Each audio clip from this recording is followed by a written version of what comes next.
आज का दिन मेरे लिए बहुत खास था क्योंकि आज का दिन मेरी शादी का दिन था।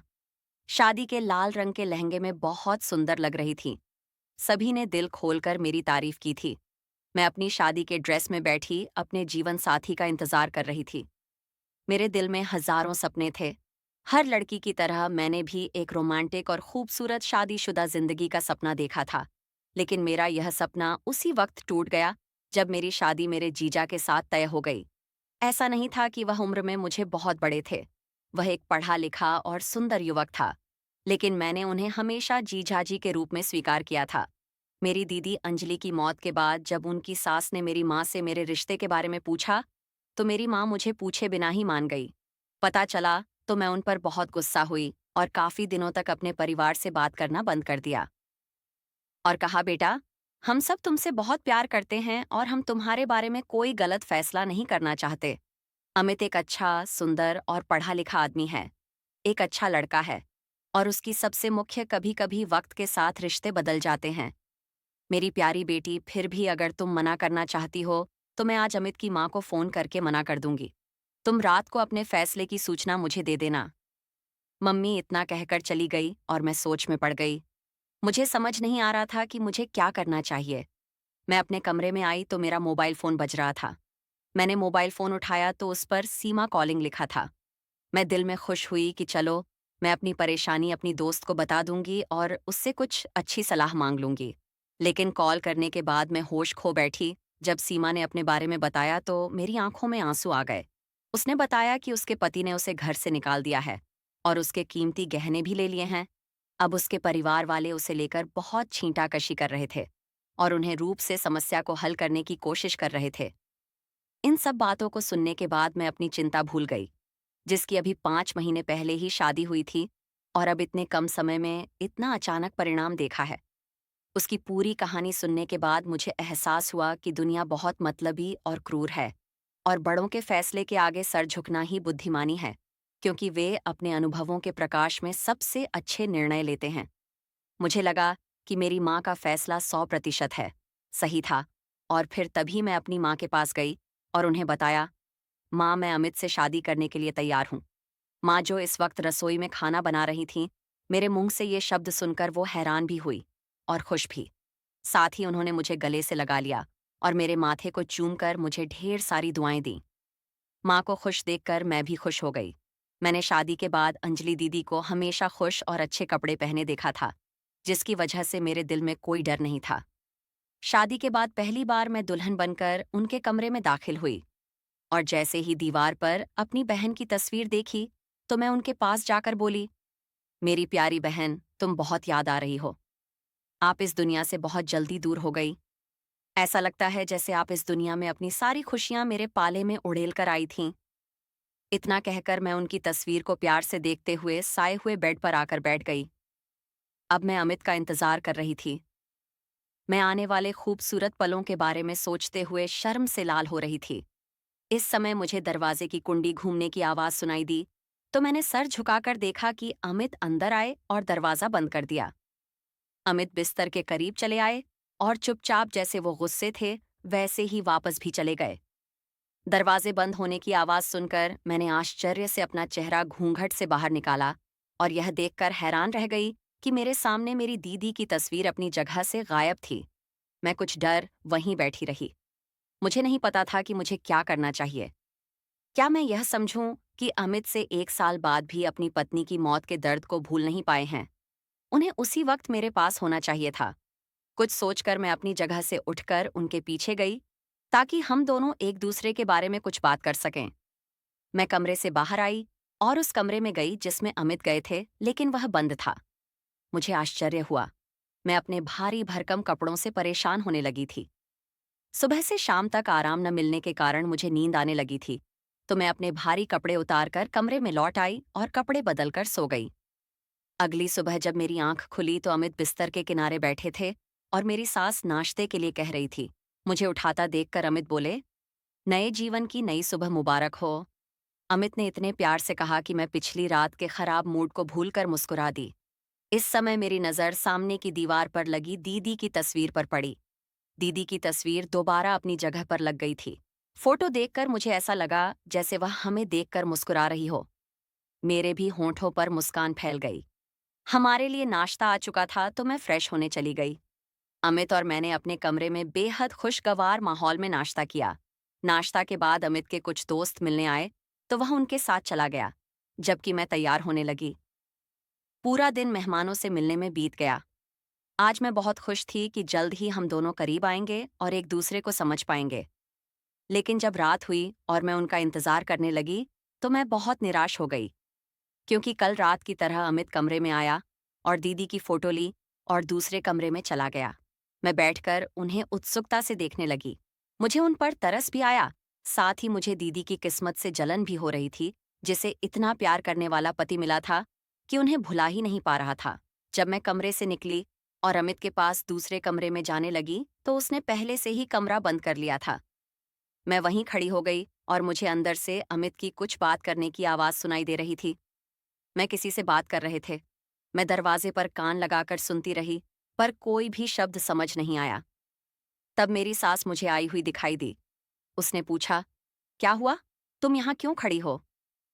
अब मैं उन्हें क्या बताती कि 2 दिन की दुल्हन अपने पति के पीछे भाग रही है और वह से जान छुड़ाकर भाग रहा है। मेरी शक्ल देखकर मेरी सास खुद ही समझ गई और बोली, कोई बात नहीं, कुछ दिनों की बात है, फिर सब ठीक हो जाएगा। मैंने रात में अपने कमरे में वापस आ गई और दीदी और अमित के जीवन के बारे में सोचते हुए बिस्तर पर लेट गई। हम 3 महीने थे। अंजलि दीदी मुझे 3 साल बड़ी थीं। हमारे माता पिता ने हमें बहुत प्यार और स्नेह से पाला था। दीदी की पढ़ाई पूरी होने के बाद उनके लिए खूब रिश्ते आने लगे, लेकिन हमारे माता पिता इस मामले में किसी भी तरह की जबरदस्ती में विश्वास नहीं करते थे, इसलिए उन्होंने फैसला दीदी को सौंप दिया। मेरी माँ की सहेली के बेटे अमित का रिश्ता आया। माँ बहुत खुश हुई और उनकी खुशी देखकर मेरी दीदी भी मान गई। और पापा ने भी अमित को बहुत पसंद किया था और अमित खुद अंजलि दीदी को एक समारोह में देखकर उसे पसंद करता था। मैंने उनकी शादी को खूब एंजॉय किया।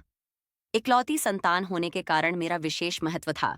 शादी के बाद मैं अक्सर अपनी दीदी को अजीब सी उलझन में उलझा हुआ देखा करती थी।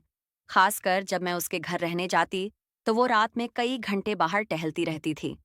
जब भी मैंने उनसे कारण जानना चाहा तो वह हंसती और मुझे टालते हुए कहती, बस यूं ही कमरे में दिल घबरा रहा था, इसलिए मैं बाहर आ गई थी।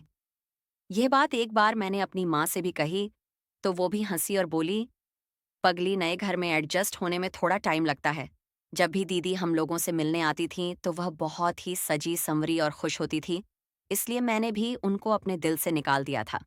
लेकिन एक बार रात को जब अमित दीदी को हमारे घर रात बिताने के लिए छोड़ने आए तो मुझे उनका तौर तरीका अजीब लगा, इसलिए दीदी को हमारे घर छोड़ने के बाद कार को हवा में उड़ाते हुए चले गए थे। मैं दीदी से इस बारे में कुछ पूछना चाहती थी, लेकिन जब मैंने उसे पूछने उनके कमरे में आई तो वह आंखें बंद करके आराम कर रही थी। मैंने छेड़ना उचित नहीं समझा और वापस अपने कमरे में चली आई।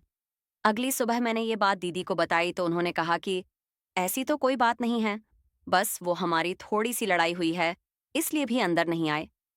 फिर 2 दिन बाद अमित बहुत ही उत्सुकता से दीदी को लेने आए और उनसे माफी भी मांगी। दीदी का जीवन बहुत अच्छा चल रहा था, लेकिन अचानक कुछ महीनों के बाद वो हम सबको रुलाता हुआ छोड़कर चली गई। उनकी मौत की खबर हम सब पर बिजली बनकर गिरी थी। सास ने कहा था कि अंजलि को अचानक सीने में दर्द हुआ, जो शायद दिल का दौरा था, जिसके कारण वह बच नहीं पाई। इस सदमे से बाहर निकलना हमारे लिए बहुत मुश्किल था, लेकिन वक्त जो हर घाव पर मरहम लगा देता है, कुछ समय बीतने के बाद हम भी जीवन में अपने अपने कामों में लौट आए। मेरे माता पिता ने अमित से मेरी शादी इसलिए की ताकि मैं दीदी की तरह उसके साथ खुश रह सकूं, लेकिन उसका रवैया मेरी समझ से परे था। दिन में तो वो ठीक रहते थे, लेकिन रात में दूसरे कमरे में दीदी की फोटो ले जाते और उससे बातें करते थे। मैं उनका दुख बांटना चाहती थी, लेकिन मुझे यह मौका अभी तक नहीं मिला था। मैंने ख्यालों में सो गई। फिर मैंने बहुत ही अजीब सा सपना देखा। मैंने देखा कि अंधेरे कमरे में दीदी की सिसकियां गूंज रही थीं। मैं अंधेरे कमरे में अपने दोनों हाथों से दीदी को छूने की कोशिश में इधर उधर घूम रही थी, लेकिन मैं दीदी को नहीं छू पा रही थी। तो मेरे सामने क्यों नहीं आ रही हो? मैंने तक कर कहा, तो दीदी रो पड़ी थीं। तो मुझे तब शक्ति हो, अगर मुझे इंसाफ मिला दो, मेरी बहन, तू मुझे इंसाफ दिला सकती है, इससे पहले कि मैं दीदी की बात समझ पाती या उनसे कुछ पूछ पाती। मेरी आंखें खुल गईं। कमरे में हर तरफ अंधेरा था। शायद लाइट चली गई थी या किसी खराबी के कारण बंद थी। मेरा पूरा शरीर पसीने से लथपथ था और मेरी सांस जोर-जोर से चल रही थी, लेकिन मुझे किसी बात की परवाह नहीं थी। मेरे दिमाग में सिर्फ दीदी की बातें गूंज रही थीं। एक बात तो मैं आप लोगों को बताना ही भूल गई कि मेरी बहन बहुत ही धार्मिक थी। भगवान की पूजा उपासना में लगी रहती थी। कभी-कभी अगली सुबह अमित के बाहर जाने के बाद मैं बराबर वाले कमरे में आई। मैं देखना चाहती थी कि वहां क्या था।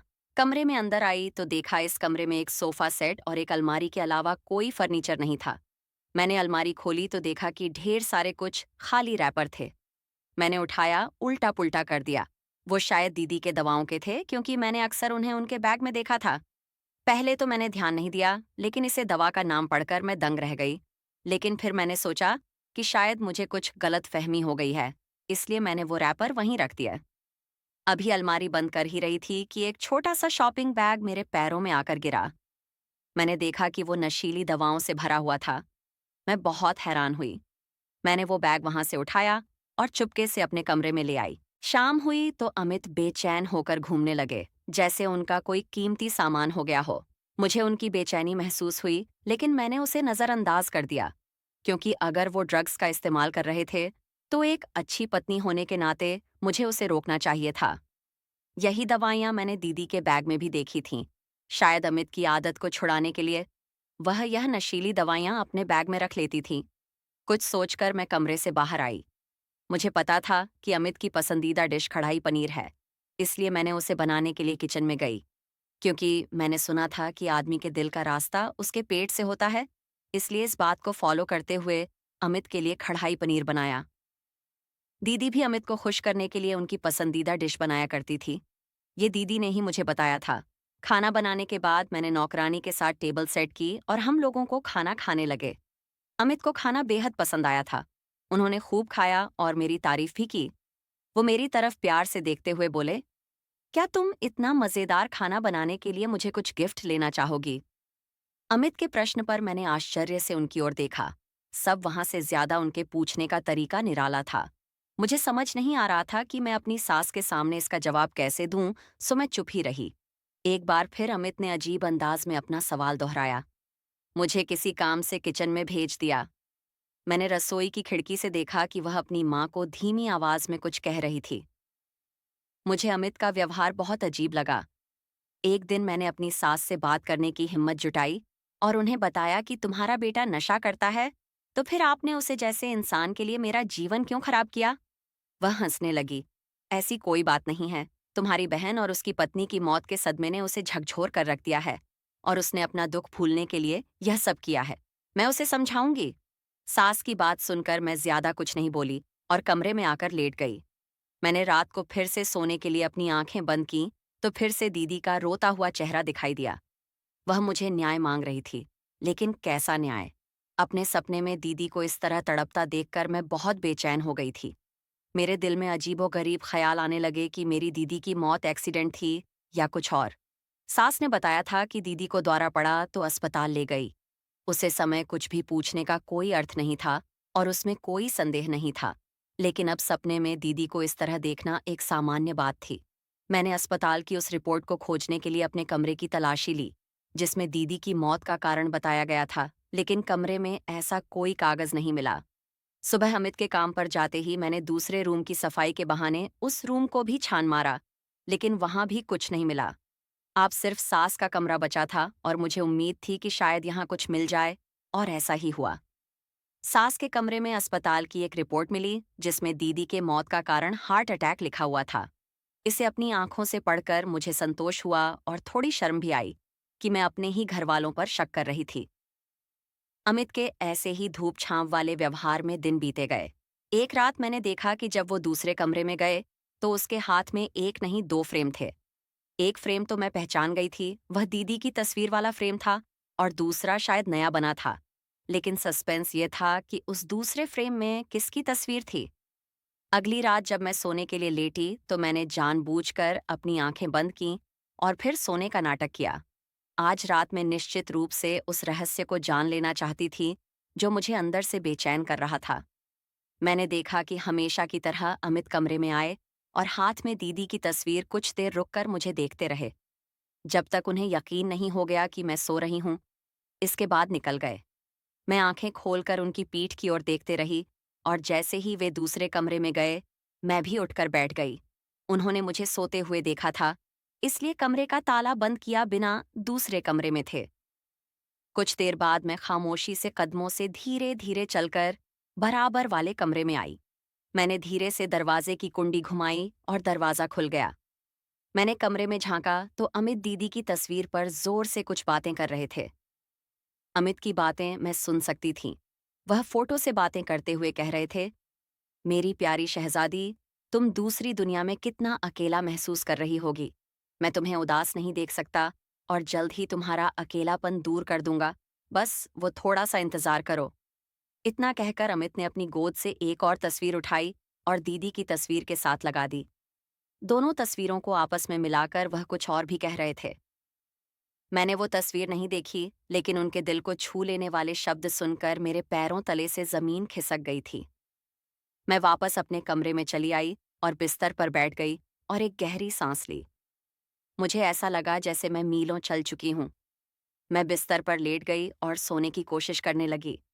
अमित तो आत्महत्या के बारे में सोच रहे थे, दीदी के पास जाने की सोच रहे थे।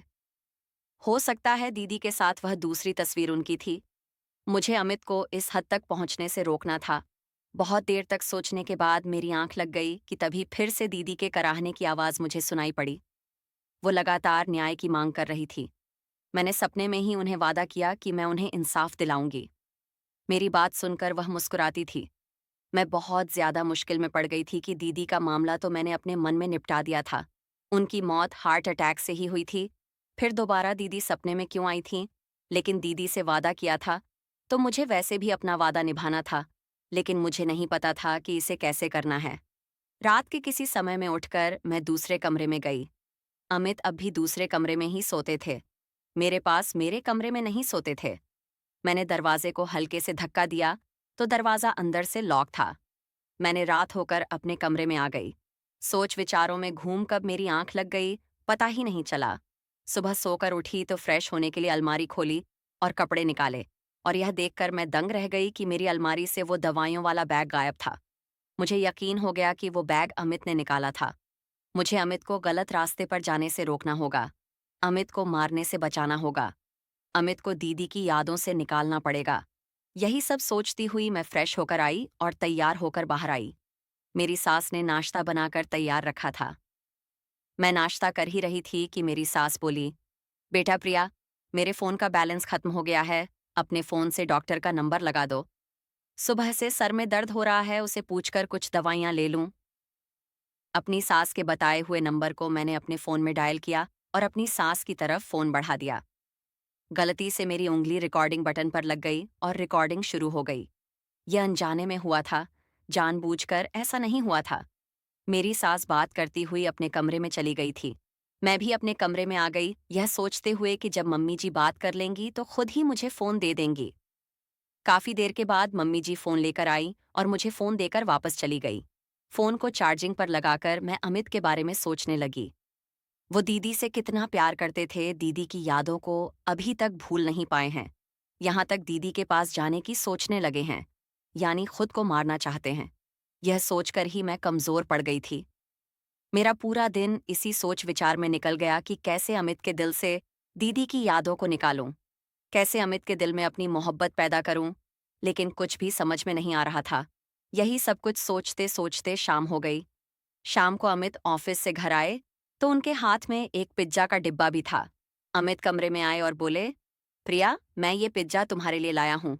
क्या तुम्हें पिज्जा पसंद है? पिज्जा मुझे बहुत पसंद था, मैंने खुश होते हुए कहा। हाँ अमित, मुझे पिज्जा बहुत पसंद है। अमित के चेहरे पर एक अजीब सी मुस्कुराहट आ गई, जिससे मैं समझ न सकी। उसे मुस्कुराहट के साथ बोले, अच्छा तो ये लो, खा लो ये पिज्जा। अमित ने मेरी तरफ वह पिज्जा बढ़ाया ही था कि तभी बाहर से मेरी सास ने अमित को आवाज दी कि कार डिब्बा मुझे देखकर बोले, ये लो जल्दी से खा लो, नहीं तो ये ठंडा हो जाएगा। यह कहकर अमित बाहर चले गए। मैंने सोचा, क्यों ना अपना पसंदीदा सीरियल देखते हुए मिस्ड एपिसोड की रिकॉर्डिंग सुनूं। इसके लिए मैंने फोन में रिकॉर्डिंग खोली। सबसे ऊपर वाली रिकॉर्डिंग वही रिकॉर्डिंग थी जो मेरी सास ने डॉक्टर से बात की थी।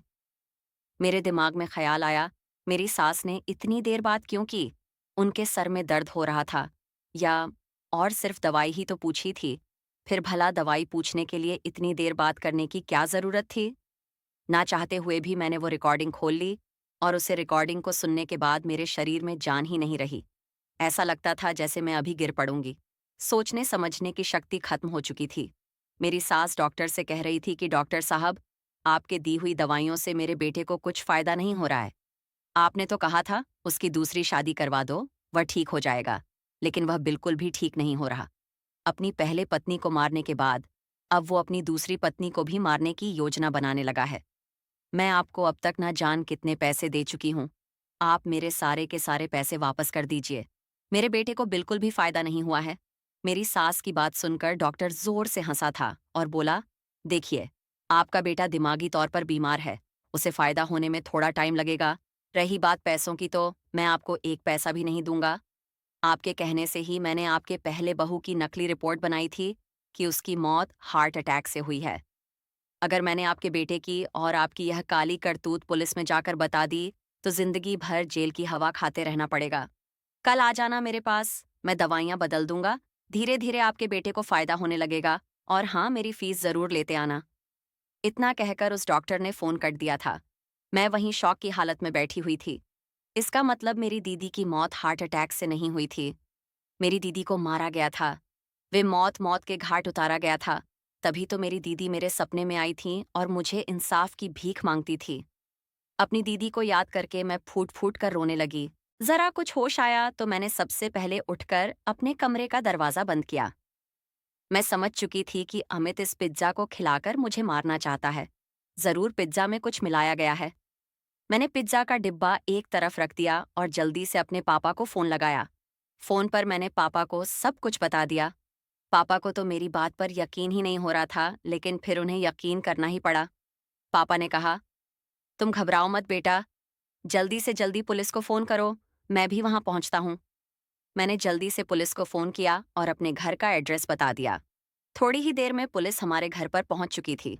उधर अमित, जो समझ रहा था कि पिज्जा खाकर अब तक मैं मर चुकी होगी, इसे खुशी में हाल में घूम रहा था। लेकिन पुलिस पर नजर पड़ते ही उसके होश उड़ गए। पुलिस ने आते ही मेरी सास और अमित को अरेस्ट कर लिया। मेरी सास और अमित सफाई देते रहे कि वो बेकसूर हैं, लेकिन मेरे फोन में मेरी सास और उस डॉक्टर की रिकॉर्डिंग काफी थी उन्हें गुनहगार साबित करने के लिए। घर से अपनी दीदी की यादों का कुछ सामान समेटा था और उस घर से हमेशा के लिए अपने मम्मी पापा के घर आ गई। दीदी की तस्वीर को जब हाथ में लिया था तो ऐसा लगा था जैसे दीदी मुस्कुरा रही हो, अपने आप को इंसाफ मिलने पर, और मुझे दुआएं दे रही हों। मैंने अमित से कानूनी तौर पर तलाक ले लिया था और अब अपनी जिंदगी में आगे बढ़ गई थी। मैंने अपनी अधूरी पढ़ाई पूरी की और एक बहुत ही अच्छी जॉब करने लगी थी। मेरे मम्मी पापा ने मुझे खुले दिल से अपनाया था। उन्होंने लोगों की परवाह नहीं की थी कि एक तलाकशुदा बेटी को कब तक घर पर बैठा कर रखोगे। अनजान कितनी ही ऐसी बातें कही थीं, लेकिन मम्मी पापा ने किसी की नहीं सुनी। बेटा, जिंदगी बिना जीवन साथी, अगर तुम्हें लगे कि कोई ऐसा है जिसके साथ तुम अपनी जिंदगी गुजारना चाहती हो, तो हमें बता देना। लेकिन हम अपनी तरफ से तुम पर कोई दबाव नहीं डालेंगे। मम्मी पापा की बात सुनकर मैं मुस्कुरा दी थी। एक इसकी सी मुस्कुराहट थी मेरी। मुझे नहीं लगता कि अब मेरी जिंदगी में कोई ऐसा आएगा जिस पर मैं विश्वास कर सकूंगी। लेकिन अगर मेरी किस्मत में सच्चा प्यार होगा तो भगवान उसे मेरे पास जरूर भेजेंगे। इस बारे में आपकी क्या राय है? मुझे अपने जीवन में सच्चा प्यार नसीब होगा या नहीं, अपनी राय कमेंट बॉक्स में जरूर बताना। कहानी पसंद आई हो तो प्लीज लाइक करना। ऐसी और कहानियां के लिए हमारे चैनल को भी सब्सक्राइब करना। कहानी को अंत तक सुनने के लिए आप लोगों का बहुत बहुत धन्यवाद दोस्तों। मिलते हैं अगले किसी नई कहानी में।